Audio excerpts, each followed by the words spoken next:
सभी भाइयों बहनों के आपके अपने चैनल वाईसीटी बुक्स में एक बार फिर से स्वागत है। प्लीज़ जो लोग अभी तक हमारे चैनल को सब्सक्राइब नहीं किए होंगे जरूर सब्सक्राइब कर लेंगे। उसके बगल में बेल आइकन को भी दबा देंगे जिससे कि नोटिफिकेशन आप लोगों के पास पहुंचता रहेगा। देखिए मैं बता दूं कि डेली आप लोगों के लिए करंट अफेयर्स की वीडियोस प्रोवाइड की जाती है वाईसीटी पे।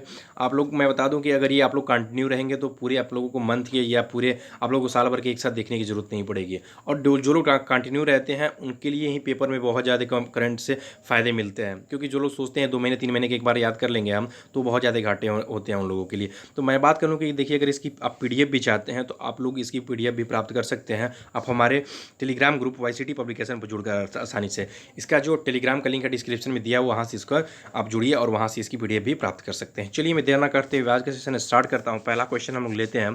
क्या दिया हुआ है कि हाल ही में S&P ने चालू वित्त वर्ष में भारत की जीडीपी में कितने प्रतिशत की कमी का अनुमान लगाया गया। बात कर लें S&P क्या है। S&P, एस मतलब स्टैंडर्ड एंड मतलब और पी मतलब पुअर्स। स्टैंडर्ड एंड पुअर्स एक क्या है, एक भारत की रेटिंग एजेंसी है जिसके द्वारा विभिन्न प्रकार की जो एजेंसियां हैं, विभिन्न प्रकार कंपनियां हैं, उनके जीडीपी या उनके ग्रोथ या उनसे संबंधित जो भी चीज़ें उनका अनुमान लगाया जाता है। अभी बात कर लें कि भारत के भी जीडीपी में कितने प्रतिशत की कमी का अनुमान लगाया गया है, तो 5% की कमी का अनुमान लगाया गया है। तो ये अपने आप में बहुत ज़्यादा इंपॉर्टेंट बन जाता है। अच्छा, बात कर लें कि अभी जो 5% की कमी का अनुमान तो लगाया गया है, ठीक है। अच्छा, इसके अलावा भी अभी फिच रेटिंग के द्वारा भी, किसके द्वारा, फिच रेटिंग के द्वारा भी 5% की कमी का अनुमान लगाया गया है, ठीक है। अच्छा, एक पॉइंट में बात कर लिया, अभी फिच रेटिंग का भी अभी 5% की कमी का अनुमान लगाया गया है। अभी केयर रेटिंग्स का भी याद रख लीजिएगा, केयर रेटिंग्स और केयर रेटिंग्स का जो अनुमान लगाया गया है 3.63%, 3.36% कमी का अनुमान लगाया गया है। किसके द्वारा लगाया गया है, ये केयर रेटिंग्स के द्वारा लगाया गया है। तो इस तरह के पॉइंट के आप लोग ध्यान दीजिएगा। चलते हैं हम लोग अगले नंबर क्वेश्चन को देख लेते हैं। अगला नंबर क्वेश्चन दिया हुआ है कि हाल ही में किसे सिंगापुर में भारत का उच्चायुक्त नियुक्त किया गया है। पूछा जा रहा है कि हाल ही में किसे सिंगापुर में भारत का उच्चायुक्त नियुक्त किया गया है। तो देखिए अभी पी कुमारन को क्या किया गया, सिंगापुर के अंतर्गत अभी भारत का उच्चायुक्त नियुक्त किया गया। देखिए ये अपने आप में बहुत इंपॉर्टेंट क्वेश्चन बन जाता है। हम लोग जनरली वे में भी इस तरह के क्वेश्चन हम लोगों को पता होने चाहिए, ठीक है। हम लोग को सामाजिक तौर पर अगर जीवन जीते हैं तो हम लोगों को पता होना चाहिए। अगर हम लोग कहीं जाते हैं घूमने वगैरह के लिए, चाहे हम लोग को किसी भी दृष्टिकोण से हम लोग को जाना पड़ता है, तो फिर हम लोगों को ये पता होना चाहिए कि हमारा उच्चायुक्त फिर यहाँ के कौन है, ठीक है। तो बात कर लेते हैं पी कुमारन को भी सिंगापुर का नियुक्त किया। मैंने कल ही एक पॉइंट और भी बताया था। क्या बताया था, पीके नायर को। देखिए दोनों नाम एक ही जैसे, कंट्रडिक्शन हो सकता है पेपर में अगर तरह के क्वेश्चन आप लोगों को देखने को मिल जाए तो। पीके नायर को नाइजर गणराज्य का इनको उच्चायुक्त नियुक्त किया गया है, ठीक है। अभी कल ही मैंने बताया था इनके बारे में, कहाँ पे इनका किया गया है, तो नाइजर गणराज्य का उनको उच्चायुक्त नियुक्त किया गया था। अच्छा, बात कर ले रो खन्ना, एक पॉइंट दिया हुआ है। तो रो खन्ना को क्या किया गया था, तो व्हाइट हाउस के सलाहकार परिषद के रूप में अमेरिका के अंतर्गत इन्हें चुना गया था। ये भारतीय मूल के हैं, ठीक है। इस तरह के पॉइंट आप लोग ध्यान दीजिएगा, ठीक है। अच्छा, चलते हैं हम लोग अगले नंबर क्वेश्चन को देख लेते हैं। अगला नंबर क्वेश्चन क्या दिया हुआ है कि कोविड-19 की वजह से 36वें राष्ट्रीय खेल को अनिश्चित काल के लिए स्थगित कर दिया गया। इसका आयोजन कहाँ पर होने वाला था। बहुत इंपॉर्टेंट क्वेश्चन, 100% इस तरह के क्वेश्चन पेपर में देखने को मिलते हैं। क्योंकि देखिए अभी जितने भी तरह के आप मतलब समझ लीजिए कि पूरे विश्व स्तर पर ओलंपिक से बड़ा कोई गेम नहीं होता है। और उसको भी स्थगित करके क्या कर दिया गया, 2021 में कर दिया गया, ठीक है। 2020 में होने वाला था जुलाई में, उसे स्थगित करके 2021 में कर दिया गया। इसी कड़ी में जितने भी शूटिंग फेडरेशन के गेम हैं, हॉकी की गेम है, क्रिकेट की गेम है, चाहे वो आईपीएल हो चाहे वर्ल्ड कप हो, मैं बात कर लूँ कि सबको क्या कर दिया गया, स्थगित कर दिया गया है। किसी को अनिश्चित काल के लिए स्थगित कर दिया गया, कितने को निरस्त कर दिया गया है। मतलब अपनी अपनी जो कंपनी है, अपने अपने जो गेम है, उनको अलग अलग तरीके से उसको क्या करनी है, अपने अपने से निर्धारित कर रही है। तो बात कर लें कि अभी ये देखिए इंपॉर्टेंट क्वेश्चन, कितने क्वेश्चन यहाँ से बन सकते हैं। देखिए पूछा सकता है कि कौन सा राष्ट्रीय खेल अभी होने वाला था, तो ये 36वां राष्ट्रीय खेल होने वाला था। एक पॉइंट तो यहाँ से बन गया। पूछा सकता है कि कितने समय के लिए इसको स्थगित किया गया था, तो इसको अनिश्चित काल के लिए। अनिश्चित काल कहने का मतलब ये कि जब कोविड-19 जब भी इस पर काबू पा लिया जाएगा, चाहे जब भी इसको मन करेगा तो वो क्या करेगा, वो करा सकता है आसानी से। अच्छा, बात कर लें कि इसका आयोजन कहाँ पे होने वाला था, ये भी अपने आप में इंपॉर्टेंट पॉइंट बन जाता है। तो इसका जो आयोजन होने वाला था गोवा में होने वाला था। अच्छा, इसे किसके द्वारा ये कहा गया कि इसे अनिश्चित काल के लिए स्थगित कर दिया गया है। तो देखिए अभी गोवा के जो उप मुख्यमंत्री हैं कौन है, मनोहर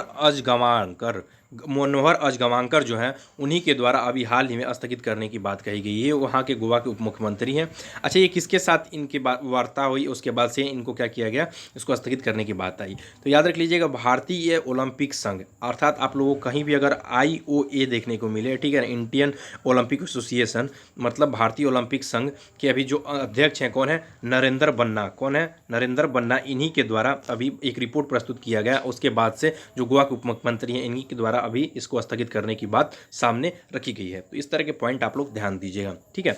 चलते हैं अगले नंबर क्वेश्चन को देख लेते हैं। अगला नंबर क्वेश्चन दिया हुआ है कि हाल ही में एनडीबी की बात कर लें तो न्यू डेवलपमेंट बैंक, जनरली आप लोगों को काफ़ी ज़्यादा यही देखने को मिलता है, एनडीबी देखने को मिलता है, हर जगह आप लोग को न्यू डेवलपमेंट बैंक देखने को नहीं मिलेगा। तो मैं बात कर ले रहा हूँ क्या दिया हुआ है, न्यू डेवलपमेंट बैंक के अभी अध्यक्ष कौन बने हैं। तो ये अपने आप में एक बहुत इंपॉर्टेंट क्वेश्चन बन जाता है। इसका राइट आंसर क्या हो जाएगा, मार्कस ट्रेजो को अभी हाल ही में एनडीबी के अध्यक्ष के रूप में चुना गया। अच्छा, ये इंपॉर्टेंट पॉइंट क्यों बन जाता है, ये अपने आप में एक ज़्यादा इंपॉर्टेंट इसलिए बन जाता है कि इसके पहले जो थे वो भारतीय मूल के थे, और वो कौन थे, तो अभी केवी कमथ जो थे ये भारतीय मूल के थे, इन्हीं को एनडीबी के अध्यक्ष के रूप में माना जाता था अभी तक, यही अभी पद पर थे। लेकिन अभी जो बने हैं, कौन बने हैं, मार्कस ट्रेजो, ये कहाँ के हैं, तो ये ब्राज़ील के हैं, और इन्हीं के द्वारा अभी ये पद पर संभाला जाएगा, अब इनके द्वारा ये पद संभाला जाएगा। अच्छा, एक पॉइंट और भी बन जाता है, क्या बन जाता है, तो अनिल किशोर जो दिया हुआ है, अनिल किशोर को क्या किया गया, वहाँ का उपाध्यक्ष व सीआरओ नियुक्त किया गया। इंपॉर्टेंट है, ध्यान दीजिएगा, सीआरओ व उपाध्यक्ष नियुक्त किया गया है न्यू डेवलपमेंट बैंक का। किसे नियुक्त किया गया है, अनिल किशोर को नियुक्त किया गया है। तो इस तरह के पॉइंट आप लोग ध्यान दीजिएगा। अच्छा, कुछ पॉइंट हम और भी बात कर लेते हैं। जब न्यू डेवलपमेंट बैंक की आई है, इसका हेडक्वार्टर कहाँ पे है, इसका हेडक्वार्टर है शंघाई में है। शंघाई जनरली सभी लोगों को पता है कहाँ पे है, चाइना में है। और इसके अध्यक्ष कौन थे अभी, तो केवी कामत थे, और अभी कौन बन गए हैं, मार्कस ट्रेजो जो है वो बन गए हैं। तो इंपॉर्टेंट पॉइंट है, इस तरह के आप लोग ध्यान दीजिएगा। ये भी इंपॉर्टेंट बन जाता है। इसकी स्थापना कब हुई थी, तो याद रख लीजिएगा 15 जुलाई, कब हुई थी, 15 जुलाई 2014 को इसकी स्थापना हुई थी, ठीक है। चलते हैं अगले नंबर क्वेश्चन को हम लोग देख लेते हैं। अगला नंबर क्वेश्चन क्या दिया हुआ कि हाल ही में अंतर्राष्ट्रीय एवरेस्ट दिवस किस दिन मनाया गया है। पूछा जा रहा है कि हाल ही में अंतर्राष्ट्रीय एवरेस्ट दिवस किस दिन मनाया गया है। बहुत इंपॉर्टेंट पॉइंट है, इस तरह के क्वेश्चन आप लोगों को देखने को मिलता है। तो इसका राइट आंसर क्या हो जाएगा, 29 मई को। देखिए, मैं आप लोगों को डेट से संबंधित जितने भी क्वेश्चन होते हैं मैं बार बार आप लोगों के लिए कहता हूँ कि देखिए, ये होता है, आप लोगों को लगता होगा कि ये डे क्या होता है, नहीं आता नहीं, लेकिन डे पहले ये होते थे ना कि आपको हरदम पूछे जाते थे पर्यावरण क्या है, योग दिवस क्या है। तो जनरली ये सब चीज़ें, ये कुछ सब क्वेश्चन सभी लोगों को पता हो चुके हैं आजकल। तो ये सब क्वेश्चन आप लोग को देखने को नहीं मिलते। जब अननोन जो डे हैं, जो जनरली चलन में नहीं होते हैं, वो डे पेपर में देखने को मिल रहे हैं। जब से टीसीएस वगैरह पेपर करा रही है, चाहे जब इतनी ज़्यादा भीड़ लग रही है रेलवे के पेपर में, तो उन लड़कों को जब छाटने की बात आती है तो इसी तरह के क्वेश्चन रखे जाते हैं, ठीक है। और जो लड़के कर जाते हैं वहीं उनको सिलेक्शन हो जाता है। इस तरह के पॉइंट आप लोग ध्यान दिया कीजिए, ठीक है। तो 29 मई को हाल ही में अभी अंतर्राष्ट्रीय क्या मनाया गया, एवरेस्ट दिवस के रूप में मनाया गया। अच्छा, मैं एक बात कर ले रहा है, बहुत इंपॉर्टेंट पॉइंट। अभी ये हाल ही में एक रिपोर्ट आई है, मैं कल परसों की बात कर रहा हूँ। एक रिपोर्ट आई है चीन के द्वारा, अभी कुछ अपने पर्वतारोहियों को भेजा गया था उसकी लंबाई नापने के लिए, ठीक है, उसकी ऊंचाई नापने के लिए। तो एक रिपोर्ट आई है, उसमें बताया गया है कि अभी उसकी जो हाइट है, जनरली सभी लोगों को पता होगा 8,848 मीटर हम लोग ऊंचाई जानते हैं, ठीक है, एवरेस्ट की ऊंचाई। लेकिन अभी 8,844.43, ठीक है ना, इसकी ऊंचाई बताई, मीटर इसकी ऊंचाई बताई गई है। तो ये तो बताई गई है, चाइना के द्वारा बताई गई है, लेकिन चीन इसे मानने के लिए अभी क्या कर रहा है, राजी नहीं हो रहा। अच्छा, एक पॉइंट और भी बन जाता है कि अंतर्राष्ट्रीय एवरेस्ट दिवस मनाता कौन है। तो ये नेपाल के द्वारा इसकी सबसे पहली घोषणा किया गया था। और 2 पॉइंट और भी बनते हैं, इसे मनाया क्यों जाता है। तो देखिए, 1953 में, याद रख लीजिएगा, 1953 में सर्वप्रथम 1953 में नेपाल के तेंजिंग नोर्गे और न्यूजीलैंड के एडमंड हिलेरी ने पहली बार क्या किया था, इस पर चढ़ाई किया था। कौन कौन किया था, इंपॉर्टेंट है, ध्यान लीजिए, फिर से सुन लीजिए। नेपाल के तेंजिंग नोर्गे, तो नेपाल के ये थे, ठीक है, और न्यूजीलैंड के एडमंड हिलेरी जो थे, ये पहली बार क्या किए थे, चढ़ाई किए थे 1953 में 29 मई के दिन। इसी की वजह से क्या किया, नेपाल के द्वारा इसकी घोषणा किया गया और 29 मई को अंतर्राष्ट्रीय एवरेस्ट दिवस के रूप में फिर से मनाया जाने लगा। तो इस तरह के पॉइंट आप लोग ध्यान दीजिएगा। चलते हैं अगले नंबर क्वेश्चन को देख लेते हैं। अगला नंबर क्वेश्चन दिया भाई कि हाल ही में किस संगठन के द्वारा एक अलग से फाउंडेशन बनाने की बात सामने आई है। पूछा जा रहा है कि हाल ही में किस संगठन के द्वारा एक अलग से फाउंडेशन बनाने की बात सामने आई है। तो इसका राइट आंसर हम लोग देख लेते हैं। तो इसका राइट आंसर हो जाएगा WHO। WHO के द्वारा एक अलग से फाउंडेशन बनाई जाएगी वर्ल्ड हेल्थ ऑर्गेनाइजेशन के द्वारा। तो फाउंडेशन क्या काम करेगा, ये अपने आप में इंपॉर्टेंट बन जाता है। तो देखिए, अभी जो WHO है उसके द्वारा एक फाउंडेशन इसलिए बनाया कि उस पर काफ़ी ज़्यादा कार्यभार बन गया है, ठीक है।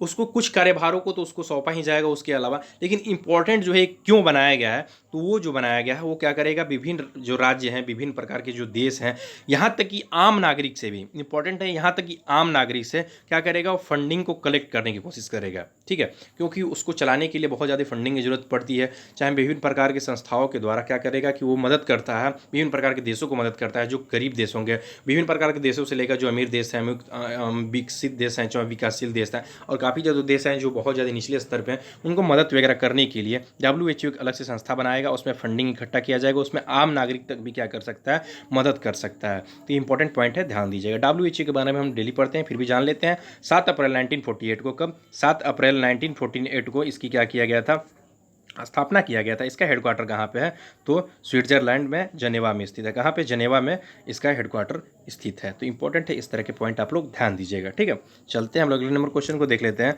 अगला नंबर क्वेश्चन क्या दिया हुआ कि हाल ही में किस राज्य में मॉलिक्यूलर टेस्टिंग लैब का शुभारंभ किया गया है। पूछा जा रहा है कि मॉलिक्यूलर टेस्टिंग लैब का शुभारंभ कहाँ पे किया गया है। तो देखिए हाल ही में अभी कहाँ पे किया गया, इसका राइट आंसर हो जाएगा राजस्थान में। राजस्थान में मॉलिक्यूलर टेस्टिंग लैब का शुभारंभ किया गया, किसके द्वारा किया गया है, तो अभी अशोक गहलोत के द्वारा किया गया है, ठीक है। अच्छा, बात कर लें कि ये क्या है। तो देखिए इसके अंतर्गत अभी जो हम लोग जनरली सामान्य मशीनों से क्या करते हैं, जो टेस्टिंग वगैरह करते हैं, जांच वगैरह करते हैं, तो काफ़ी हम लोग उस स्तर पे चाहे एक दिन में उतनी ज़्यादा जांच को नहीं कर पाते हैं, ठीक है, उतनी क्षमता नहीं होती है। लेकिन जो अभी टेस्टिंग लैब जो बनाया गया, इसके अंतर्गत क्या किया जाएगा, 1000 से ज़्यादा उस टेस्टिंग लैब के अंदर अभी सैंपल कलेक्ट करने के बाद जाँच वगैरह भी किया जा सकता है। तो ये एक अच्छी पहल है। और किसके द्वारा ये बनाया गया है, तो ये भी याद रख लीजिए, JNU institute for medical sciences and research centre के द्वारा इसे बनाया गया। मैं रिपीट कर दे रहा हूँ, JNU institute for the medical sciences and research centre के द्वारा इसका निर्माण किया गया है। चलते हैं हम लोग अगले नंबर क्वेश्चन को देख लेते हैं कि हाल ही में ओरिएंटल इंश्योरेंस कंपनी की MD एंड CEO कौन बनी है। बहुत इंपॉर्टेंट क्वेश्चन बन रहा है। क्या दिया हुआ है कि हाल ही में ओरिएंटल इंश्योरेंस कंपनी की MD एंड CEO कौन बनी है। तो इसका राइट आंसर क्या हो जाएगा, एस एन राजेश्वरी को अभी हाल ही में ओरिएंटल इंश्योरेंस कंपनी के MD एंड CEO के पद पर दिया गया है। देखिए जनरली आप लोगों को OIC भी देखने को मिल सकता है, तो ओरिएंटल इंश्योरेंस कंपनी, ठीक है, इसका पूरा नाम है। अच्छा, बात कर ले हम अभी हाल ही में ये किसका स्थान लेंगे, तो ये AB गिरजा कुमार का ये स्थान लेंगी और इन्हीं के द्वारा अभी इसका MD एंड CEO का पद संभाला जाएगा। बात कर ले कि अभी इसकी स्थापना कब हुई थी, तो इसकी स्थापना जो हुई थी 12 सितंबर 1947 को हुई थी। कब, 1947 को इसकी स्थापना हुई थी, 12 सितंबर। इसमें है, इसका हेडक्वार्टर कहाँ पे है, तो इसका हेडक्वार्टर जो है न्यू दिल्ली में है। तो इस तरह के पॉइंट ध्यान दीजिएगा। चलते हैं अगले नंबर क्वेश्चन को देख लेते हैं। अगला नंबर क्वेश्चन दिया हुआ है कि हाल ही में कहाँ पर भारतीय पुरातत्व का 1100 साल पुराना शिवलिंग प्राप्त हुआ है, ठीक है।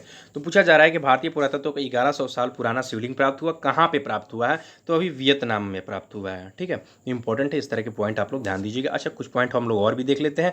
वियतनाम की बात कर लें और हम लोग बात कर ले भारतीय पुरातत्व को। भारतीय पुरातत्व से संबंधित कुछ क्वेश्चन मैंने बात किए थे। वियतनाम की बात कर लें कि इसकी कैपिटल क्या है, हैंस है। और बात कर लें कि अभी फिलहाल में भारतीय पुरातत्व की जो चीफ नियुक्त की गई थी, कौन किया गया था, किसे, वी विद्यावती को नियुक्त किया गया था। जो लोग हमारे डेली कंटिन्यू वीडियो देखते होंगे उनको इसमें कोई प्रकार का प्रॉब्लम नहीं होगा।